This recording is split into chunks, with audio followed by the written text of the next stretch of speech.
Hello everyone, and welcome to day number 81 of your daily Chafetz Chaim. Today we continue with the 10th chapter of the laws of Lashon Hara. And the Chafetz Chaim writes in halacha number 11 how important it is, says the Chafetz Chaim, that we should not permit ourselves to relate how someone wronged us, someone stole from us, or withheld money from us, or damaged us, or said something against us, or embarrassed us, or bothered us, or anything like that, even if you know that it's absolutely true because you were the victim, unless there are very specific circumstances which we will learn about in the future.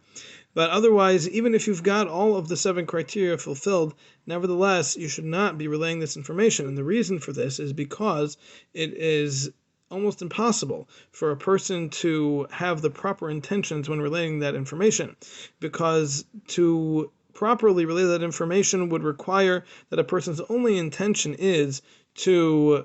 put down the bad behavior of the individual in order that other people should not follow in their footsteps, and they should look down upon such behavior, and perhaps even the perpetrator himself, should be affected by that and will change his ways. And when he sees how much other people look down on that kind of behavior. But in this scenario, it's very unlikely that that will be the person's intention, because he will more than likely want to simply belittle the other person and put him down for how he had acted against you, and therefore that would not be permissible to relay that information. And on the contrary, the more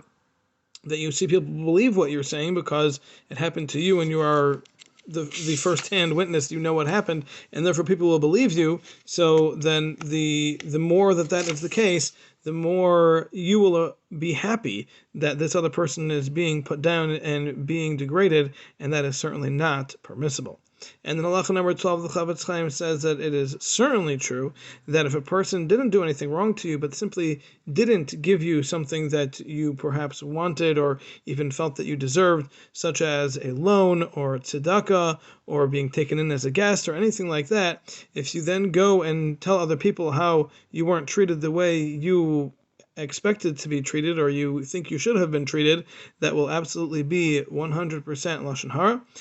as we've already explained. And in addition, there are many other prohibitions that are going to come into play in this scenario as well.